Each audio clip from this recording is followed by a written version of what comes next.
Shengero ry'Imana, haleluya. Ndabaramukije mwese mu izina ry'Imana.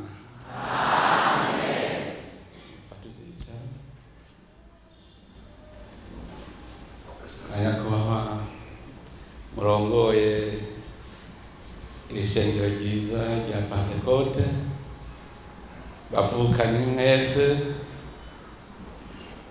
ndasubiye kubaramutsa amahoro y'Imana. Uyu munsi ndi n'akanyamuneza ko kubana namwe ngaha iwanyu.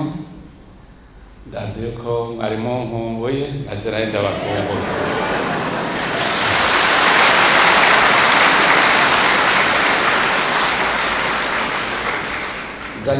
Nzanywe ngaha iwanyu kugira ngo twifatanye mu gisabisho cy'uno munsi, dushimira Imana kuko yama ibungabunga Uburundi bwacu. Umwungere wanyu yavuze ngo hariho nabo ngo nkoresha, ahubwo nabo dukorana. Nabo dukorana kuko umwami wacu ngaha mu Burundi ni Imana, kandi twarayimitse. Twese rero turi abakozi bayo, turakorana. Nje kubakingurukira ku gisabisho cyanyu mwamuriko muransabira.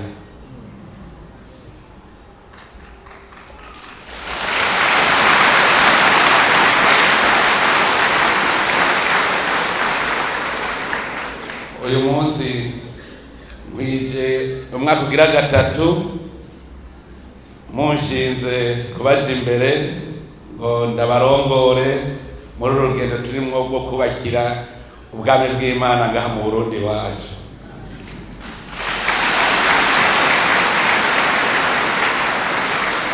Nezerejwe no kuba ngaha iwanyu kuko n'igihe twari turiko turimenyekanisha, murazi yuko mwantekereye igisabisho turi hari Inyanzarake. Ababungere banyu bose bari bakoraniye Inyanzarake barantekerera igisabisho, none ico gisabisho kingejeje kuri uyu mwaka ugira gatatu ndemye. None ndabashimiye.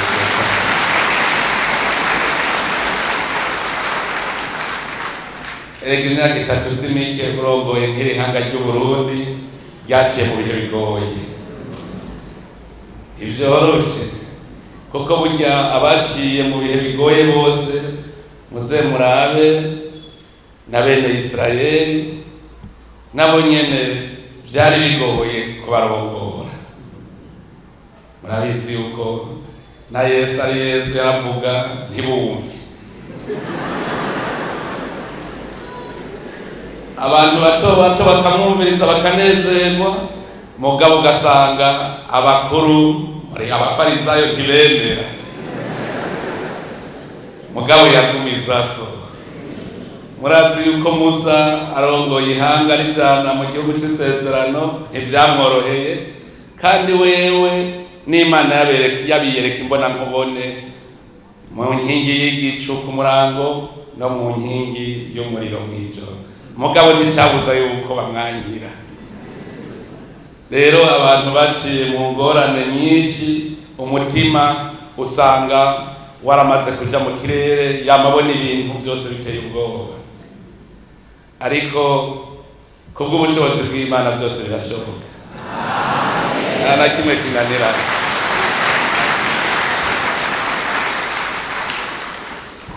Ndibuka umwaka wa mbere twatanguye bigoye, twese turi mu kajembegete, turavyibuka twese, ntivyari vyoroshe.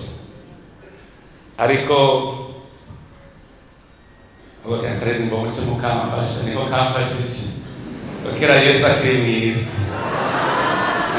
Indirimbo y'amajana 332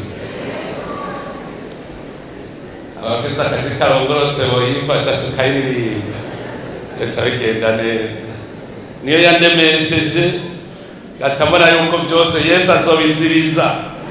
Ihora cereza nta kitazomwumvira avuze.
yasinzira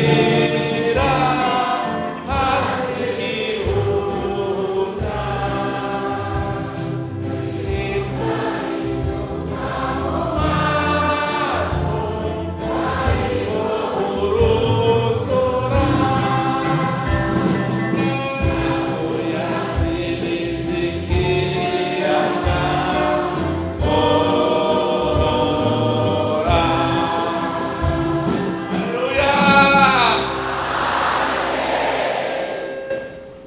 ngira ngo mwebwe ntawe ugira ubwoba kuko turazi icari c'Imana.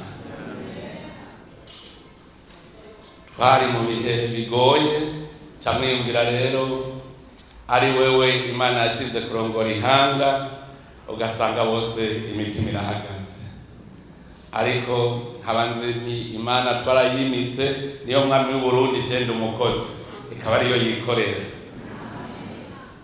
Hajya nk'umwaka wa mbere navuga nti mbe nk'ubu tworima ntibimere ko umuntu arima akazabona arahanze.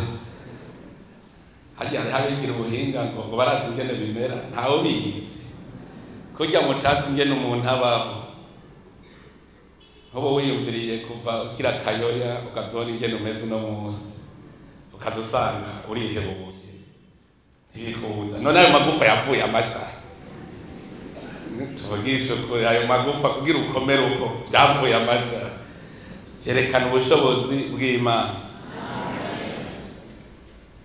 Hose naremeshwa nuko abarundi mwese mwaguma muza murandungikira ubutumwa mutirema turiko turagusabira. Abanzi yuko mu ijambo ry'Imana handitse yuko babiricaye batatu bashize hamwe bagasenga ati ivyo muzabusaba byose bizobabera uko. Mugabo isaba iki? Kwemera. Nawe urasenga gute utemera ko biba ntibiba. Igituma twebwe biba rero turasaba Imana twemera kandi kaduha.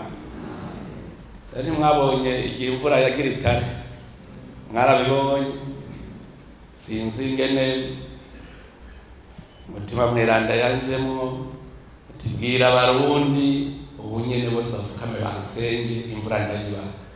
Sinzi ingene vyaje, mugabo ico nabonye nuko nababwiye nti twese dusenge kandi imvura ikiraza. Ico nico nzi kandi ndacemera, nta murundi rero wagitekeranye. Uno munsi rero dushitse mu gihe ciza cane, ushitse abarimyi twese twimbuye ibintu bimeze neza, kuko no kurongora abantu bashonje ntibyoroshe. Musa baravuga ngo turashonje bakagumuka, kandi bobo vyaranumvikana kuko ntibari bafise aho barima. Tweho rero turanka kurima tukaja tuvuga ko dushonje, kandi Imana araduhaye isi nziza imera. Musa baramugora bashonje, mbere barose ivyo barya naho ngo yadushaka n'akanyama. Abantu burya twama dushaka utwiza imisi yose, barose amana baca bavuga ngo dukeneye akanyama nako. Murabona ko bamuruhishije gushika hasaba Imana ati basi nyica jewe, si jewe aba bana ni gwawe, si jewe nabavyaye, si jewe nabateye igise, none rero basi mfume mpfa je nigiye.